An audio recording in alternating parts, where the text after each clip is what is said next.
Hola, un gusto saludarles en esta noche, un saludo muy especial a todos los amigos, amigas, ciudadanas, a nuestros queridos militantes que se han conectado en esta ocasión a través de Facebook Live. Estamos retomando algunos espacios comunicativos, sabemos que tenemos algunas dificultades sin medios de comunicación, ni privados ni públicos. Tenemos que utilizar las redes sociales como un mecanismo para mantenernos de manera permanentemente comunicados, de saber qué está pasando, de poder intercambiar criterios, pero también de comentar de cosas de coyuntura nacional.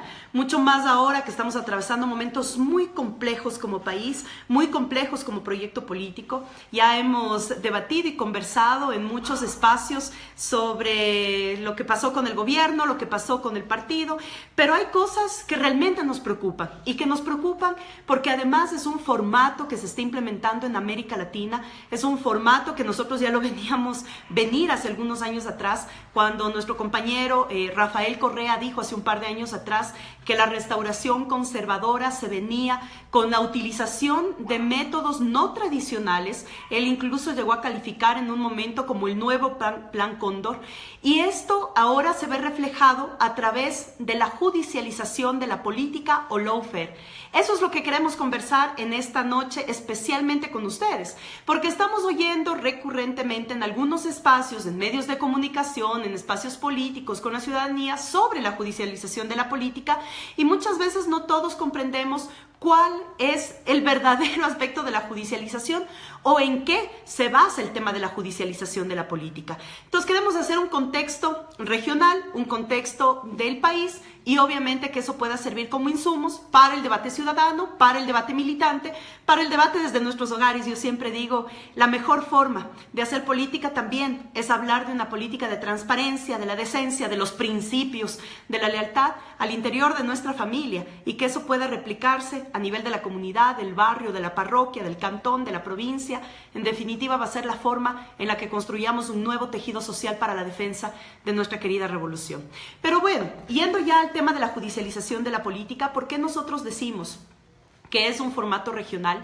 Porque en esto tiene que ver muchísimo también el tema del gobierno de Estados Unidos. Muchos dicen que somos paranoicos o que somos esquizofrénicos. No, aquí hay una realidad, y es que, bueno, yo quiero decirles que en sí mismo el término viene de un método de guerra no convencional en el que la ley es usada como un medio para perseguir y conseguir un objetivo militar. ¿Cuándo se empieza a hablar de esto? Es justamente en 1999 sobre estrategia militar implementada por Estados Unidos. ¿Dónde viene esto?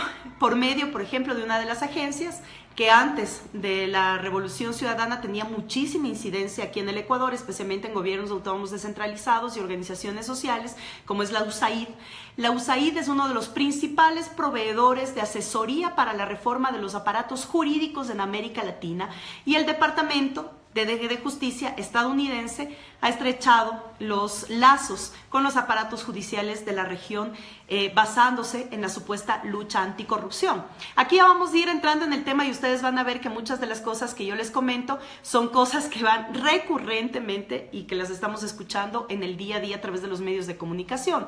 Entonces, si decimos que ahora en el Ecuador, y a propósito del tema de la incidencia nuevamente del gobierno de Estados Unidos en nuestros países de América Latina y en el Ecuador puntualmente, quiero aprovechar para mandar un abrazo fuerte, solidario, de absoluta fuerza, de mucha valentía a nuestros queridos hermanos de la frontera norte, especialmente de la provincia de Esmeraldas, que en los 2 últimos meses han recibido algunos atentados, y que producto de eso también ahora tenemos no solamente al FBI encima y ayudando y asesorando a nuestras propias Fuerzas Armadas, sino también en estos días hemos recibido la visita de altos autoridades o dignatarios del Estado norteamericano para entablar nuevamente relaciones con el Estado ecuatoriano. Uno de ellos en una entrevista dijo que no es necesario hablar nuevamente de instalar una base militar extranjera en nuestro territorio, específicamente norteamericana, como fue la base de Manta antes de la década del pueblo,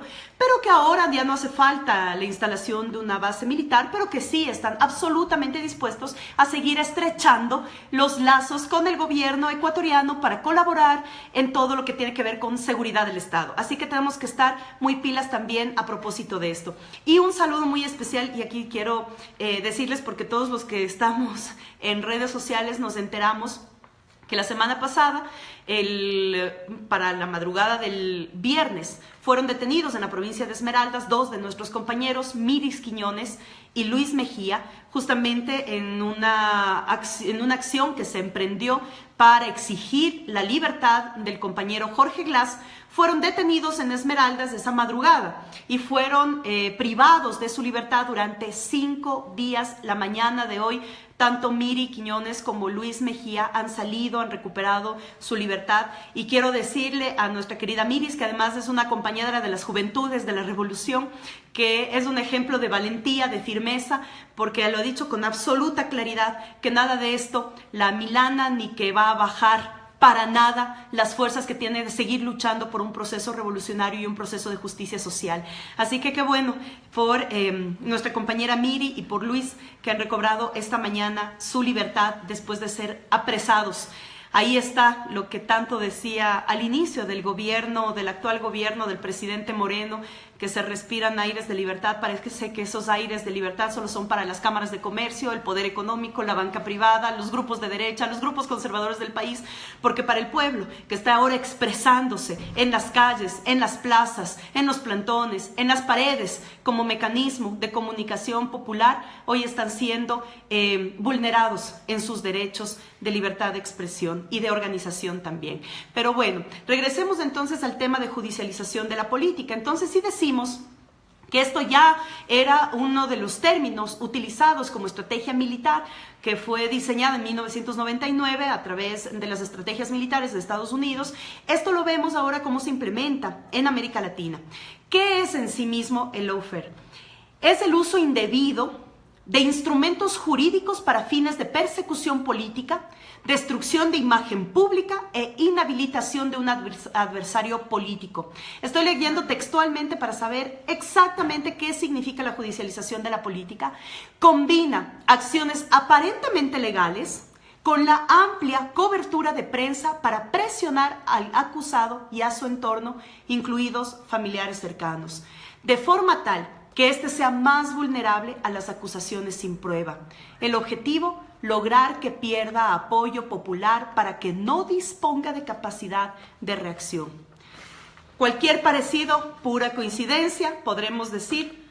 Esto tiene como judicialización de la política.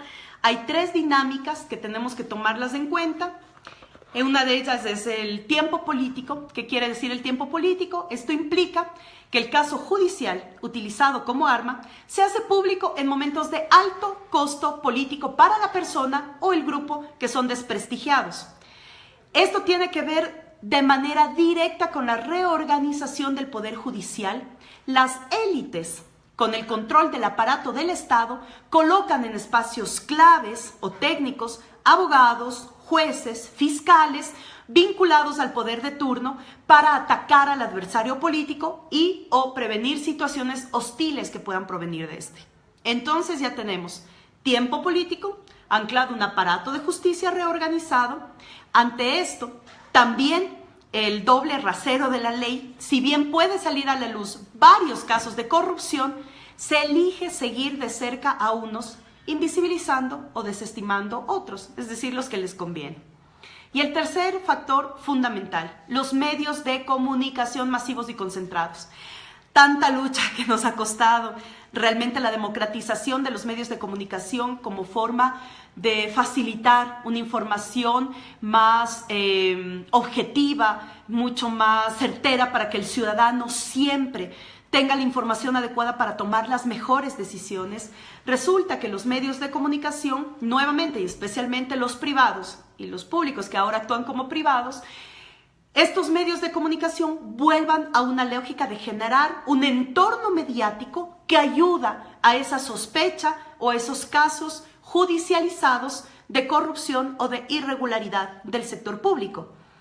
Operan como periodismo de guerra, de modo transversal a estas dinámicas, manipulando la opinión pública al magnificar algunos casos e invisibilizar otros, a la vez que manufacturan consentimiento sobre la corrupción como una enfermedad del Estado y de lo público, a diferencia de las buenas prácticas de lo privado.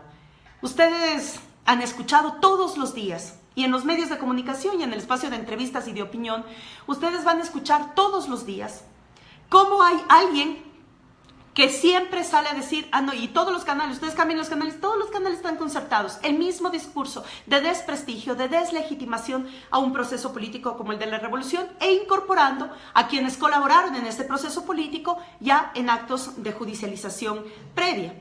Muchos hablaban que son un poco blancos positivos en temas de comunicación, porque aquí lo que primero se ha hecho, sale un caso a nivel comunicacional, los medios de comunicación operan todos de la misma manera, tienen un linchamiento mediático sobre la persona y luego de eso recién empieza el proceso de investigación en el sistema judicial. Estamos actuando todo al revés.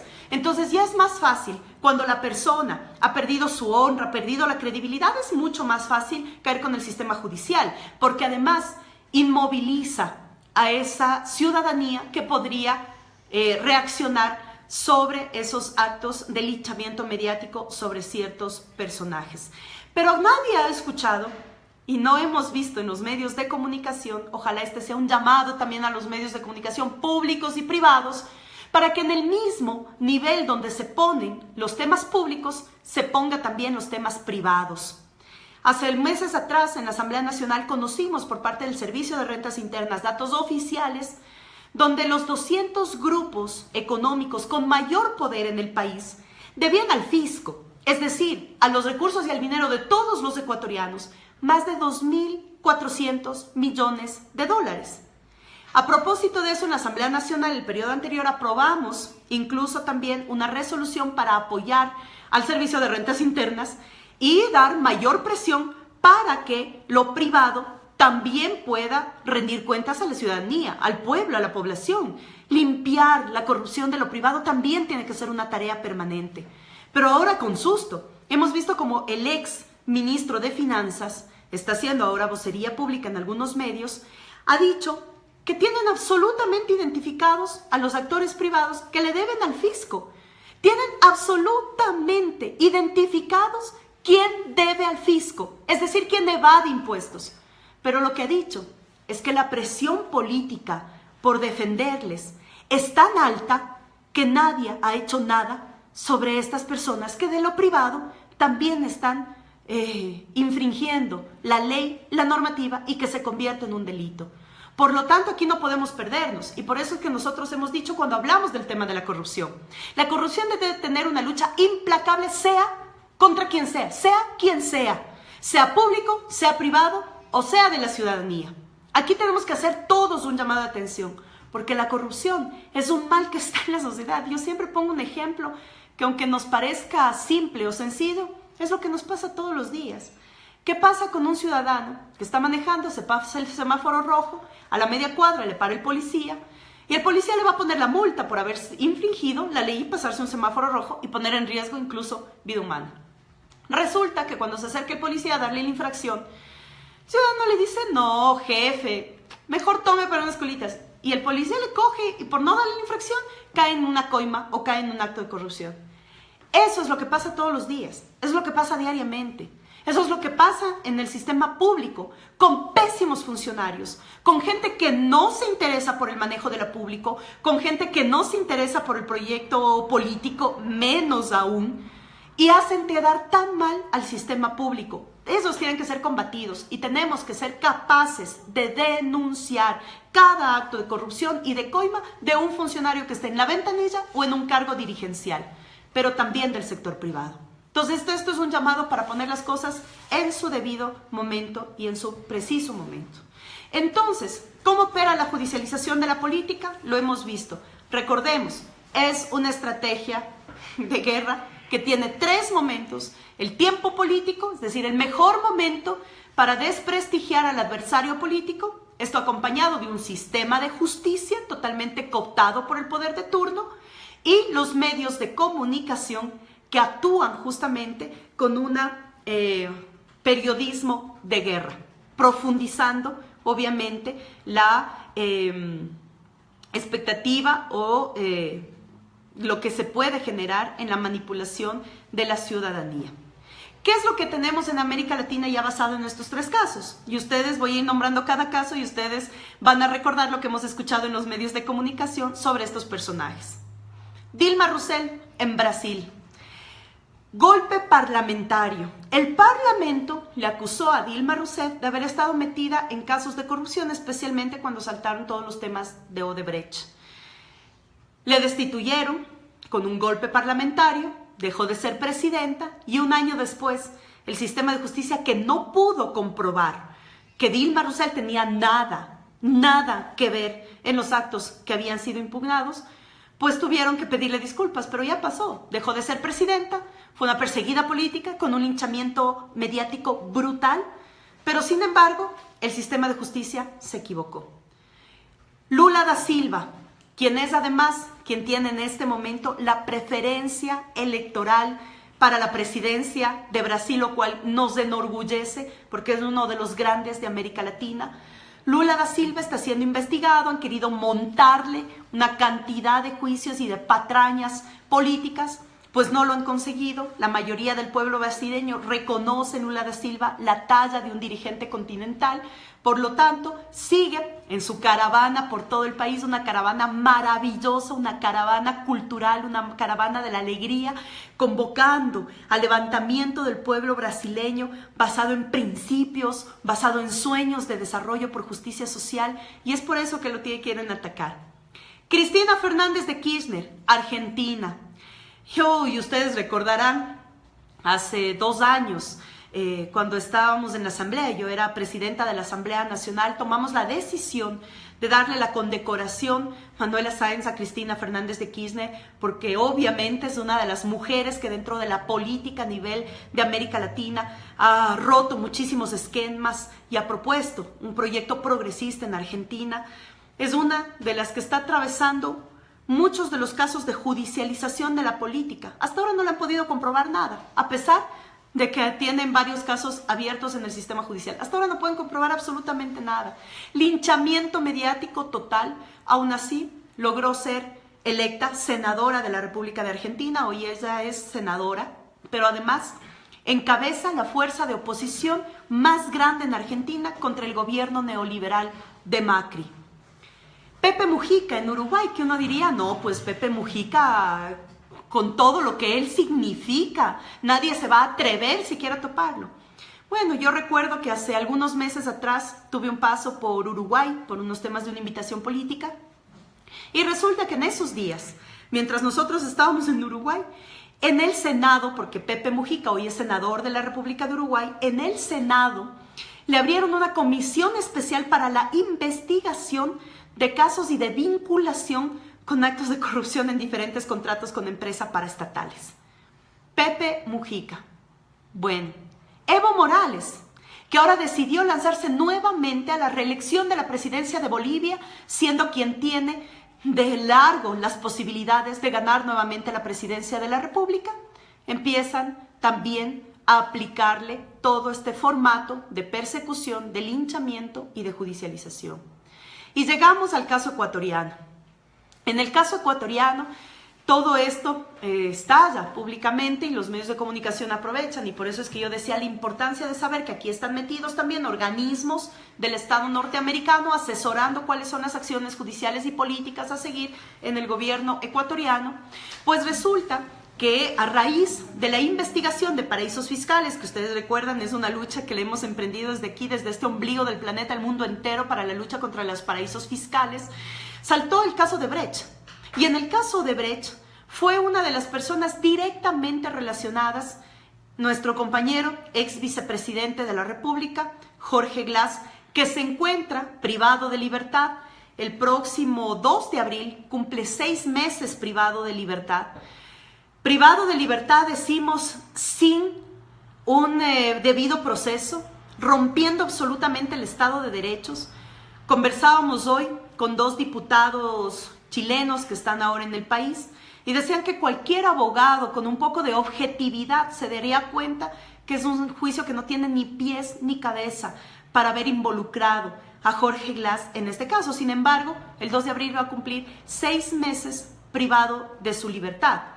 En ese sentido, se vuelve ya este caso una necesidad de anclarlo a estos casos internacionales, especialmente Argentina a través del Instituto Patria y en Brasil a través del Instituto Lula, han emprendido toda una campaña regional. Nuestra gestión ha ido directamente relacionada y encaminada para que los casos que estamos viviendo en el Ecuador se consideren ya dentro del paquete de los casos que a nivel regional se están socializando y que lo estamos viendo. Y parte de eso, estamos programando también en los primeros días de abril un foro regional sobre la judicialización de la política en América Latina para que esto pueda ser socializado de manera amplia a la ciudadanía, a la militancia, al sector académico, pero sobre todo también al sector comunicacional y al sector judicial, que son parte directa de la judicialización de la política en nuestros países. ¿Qué es lo que tenemos entonces en Ecuador? Tenemos un preso político, producto de esta judicialización de la política, pero además tenemos una serie de persecuciones judiciales y de control a muchos de los ex colaboradores del gobierno de Rafael Correa. Ahí un abrazo muy fuerte a todos nuestros compañeros como Pavel Muñoz, Fausto Herrera, Fernando y Vinicio Alvarado, Marcela Guiñaga, Ricardo Patiño, entre otros compañeros. Yo misma, en todo caso es el mal menor, misma tengo como 8 auditorías en este momento en Contraloría, hemos presentado absolutamente todo, sabemos que no las van a cerrar porque es la medida de mantenernos con presión psicológica encima, pero muchos de esos compañeros están en este momento ratificándose glosas que no tienen nada que ver. Lo de Marcela, y aquí a Marcela un abrazo fuerte, pude compartir con ella 4 años en la Asamblea Nacional en el periodo pasado y ahora somos compañeras en la actual Asamblea, pero es de Ripley, una glosa de 41 millones de un terreno que además nunca salió el dinero ni la transacción del Estado, fue desde el Ministerio a Fuerzas Armadas. Por lo tanto, ahí nunca hubo un solo centavo que haya salido del arca del Estado, del arca pública, pero ahora Contraloría, bajo esta lógica de persecución política, pues lo que está haciendo es aplicando esa persecución política para tratar de intimidar a quienes tenemos una voz diferente y una voz crítica frente a las acciones y retrocesos que estamos viviendo en el país frente a las decisiones del actual gobierno. ¿Qué tenemos aquí? Que todo esto no es gratis, compañeras y compañeros. Tanto lo de Jorge como de todos los colaboradores de Rafael Correa que han hecho actoría política, están directamente entrelazados a buscar e inculpar a nuestro compañero Rafael Correa. Todos los casos de América Latina han apuntado a los expresidentes y líderes continentales progresistas que han planteado al interior de sus países un cambio radical en el sistema y en la estructura. Eso es lo que jamás nos van a perdonar. No nos van a perdonar los sectores y las élites económicas, las élites políticas y el aparato de Estados Unidos, que a nivel de la geopolítica les preocupó muchísimo lo que estaba pasando en América Latina y por eso ahora están aprovechando de este momento para atacar en América Latina. No van a perdonar a Néstor, no van a perdonar a Cristina, no van a perdonar a Lula, a Dilma, a Evo, a Pepe, no van a perdonar a nuestros presidentes en Centroamérica que han marcado también una pauta de dignidad y de soberanía. No van a perdonar a Rafael Correa y al Ecuador haber puesto con absoluta claridad normas claras sobre la soberanía nacional, sobre la soberanía regional, sobre la soberanía sobre nuestros recursos. No van a perdonarnos y por eso es que esta nueva estrategia está implementándose en la región. En el Ecuador tenemos algunos casos abiertos ya de judicialización contra nuestro compañero Rafael Correa. Está el tema de Odebrecht, que además la información inicial sale a propósito del Departamento de Justicia de Estados Unidos. Tenemos las denuncias sobre Petrochina, sobre el Campo Singue, sobre la vía Collas, sobre el Parque Samanes y sobre la deuda pública, que es uno de los temas que en este momento está cooptando la opinión pública y los medios de comunicación. Estos y otros casos son los que se está llevando a través también del sistema judicial y lo que queremos decirles a ustedes es fundamental y por qué haber dedicado este espacio y este Facebook Live especialmente a la judicialización de la política, porque todos los días estamos recibiendo una serie de información y de opinión pública que va generando sugestiones en la sociedad. Y nosotros, quienes somos ciudadanos responsables, no hablemos solo de los militantes, sino ya como ciudadanos. Debemos no solamente conocer, empoderarnos, sino también organizarnos alrededor de lo que está pasando en el país. No solamente son los casos de judicialización de la política los que están encaminados a mermar o a desacreditar todo un proceso que transformó el país, sino que ahora también tenemos nuestras serias preocupaciones sobre la incertidumbre que tenemos como pueblo ecuatoriano frente a las acciones a tiempo inmediato, a mediano tiempo y a largo plazo que están implementando el gobierno actual. En el tema económico, no tenemos una sola luz de por dónde va, pero tenemos varias alertas que nos aterran. El anuncio del ministro de Trabajo, que ahora van a plantear un nuevo formato de cálculo del salario básico unificado que se basa especialmente en el tema de las utilidades y de la liquidez de las empresas privadas. No habíamos escuchado una locura así durante muchísimo tiempo en este país. No habíamos escuchado una locura como volver a mecanismos de bancarización. No habíamos escuchado durante muchísimo tiempo volver a tener en el país que debatir sobre la soberanía nacional y la defensa de nuestro territorio con ayuda de fuerzas armadas o fuerzas militares extranjeras en nuestro territorio. No habíamos escuchado hace mucho tiempo, será más de 2 décadas que en el Ecuador no habíamos escuchado de carros bombas, de amenazas o de secuestros, como lo que ha pasado en estas horas con un equipo periodístico que ha sido secuestrado en frontera. Son cosas que realmente nos preocupan y que sentimos que no estamos sintonizando adecuadamente como población. Mientras los medios de comunicación todos los días nos presentan un show mediático, un show de pantalla, poniéndonos como que solamente vale la pena debatir sobre pugnas políticas, sobre el pacto y el reparto que el gobierno central ha promovido con los grupos, no solo de oposición, sino los grupos conservadores del país. Están pasando realmente cosas graves que deben ser debatidas. Por eso hemos retomado estos espacios del Facebook Live, que esperemos tenerla por lo menos una vez a la semana, para poder conversar con ustedes de los temas de coyuntura, poder dar información sobre estos temas, poder intercambiar a través también de los mensajes y preguntas que ustedes nos hacen de manera directa en este espacio de Facebook Live, para poder ir teniendo más certezas, para podernos conectar de mejor manera, para saber que no estamos descansando y que estamos haciendo una serie de actividades y de eventos y de programas para poder realmente concientizar, pero sobre todo organizarnos de mejor manera. En ese sentido, y voy aquí un poco a contestar, porque algunos compañeras y compañeros me están preguntando no solamente sobre los temas que hemos topado en este momento sobre judicialización de la política, el tema de Jorge como preso político, y es un tema que queremos insertarlo, como lo estamos diciendo, en una lógica ya regional de judicialización de la política. También me están preguntando cosas de coyuntura que ya brevemente, porque ya se nos ha comido un montón de tiempo, brevemente quiero comentarles cómo estamos. Un saludo muy muy grande a Magdalena, a nuestra querida Magdalena Robles. Nos dice cómo está lo de la inscripción del partido. En ese sentido, decirles a todos nuestros militantes que están preocupados también qué está pasando con el partido, decirles que ya esta semana se cumple un mes en el que presentamos nuevamente la solicitud de casillero al Consejo Nacional Electoral.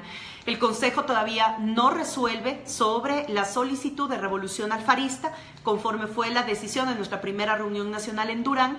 La semana pasada, el miércoles de la semana pasada, muchos compañeros se organizaron de manera voluntaria para hacer un plantón en las afueras del Consejo Nacional Electoral aquí en Quito, pero además se hicieron en algunas provincias del país también plantones fuera de las delegaciones provinciales, lo cual queremos agradecer, porque esa es iniciativa que demuestra que no es que estamos aquí esperando de brazos cruzados, sino que estamos dispuestos a movilizarnos, que la organización para nosotros es también la disposición para la movilización. Y el día de mañana, miércoles, nuevamente un grupo de compañeras y compañeros se están convocando en las afueras del CNE en Quito, pero también en las delegaciones provinciales. Así que pilas a todos nuestros compañeras y compañeros que nos están escuchando. Mañana en la tarde Desde las 3:30 de la tarde vamos a estar en el Consejo Nacional Electoral Quito, de la misma forma en las elecciones provinciales, exigiendo que el CNE respete nuestro derecho de organización política. No estamos mendigando ni pidiendo nada, estamos exigiendo que se cumpla con el artículo 61 de la Constitución de la República del Ecuador, en el que está reconocido el derecho de organización política de los ciudadanos. Por lo tanto, ese es un tema que lo estamos llevando con absoluta firmeza, y ya estamos trabajando en eso. Hemos hecho conocer también a través de las redes sociales oficiales. Recuerden que estamos todavía como Movimiento Revolución Ciudadana en redes sociales para que ustedes puedan tener información oficial. Hemos convocado ya al proceso de desafiliación. Recuerden que ningún ciudadano puede estar inscrito en 2 organizaciones políticas a la vez. Por lo tanto, si quieren estar listos para cuando tengamos el casillero y los formularios, firmar como miembros fundadores del nuevo movimiento, no pueden estar en otro inscrito. Por lo tanto, en estos días, hasta que lleguen y nos autoricen los formularios, tenemos que desafiliarnos. En las redes sociales está todo el procedimiento. Hemos hecho videos hasta súper didácticos para que sepan cómo podemos desafiliarnos. Es un trámite rápido, no es engorroso, pero es necesario ya estar desafiliados para cuando tengamos los formularios empezar con la recolección de firmas a nivel nacional y de nuestras circunscripciones del exterior, con las que nos hemos estado comunicando también en este tiempo para la recolección respectiva de las firmas. Así que eso aprovecho para decirles un poco de cómo estamos organizándonos ya en el tema del nuevo movimiento. Quiero darles un saludo muy especial. Aquí nos manda nuestro querido José, saludos desde Quevedo, bendiciones, muchas gracias. Saludos a mi lindo Ecuador desde Hamburgo, Alemania. Gracias, Damián, muchas gracias por ese saludo. Desde Quito, Paul.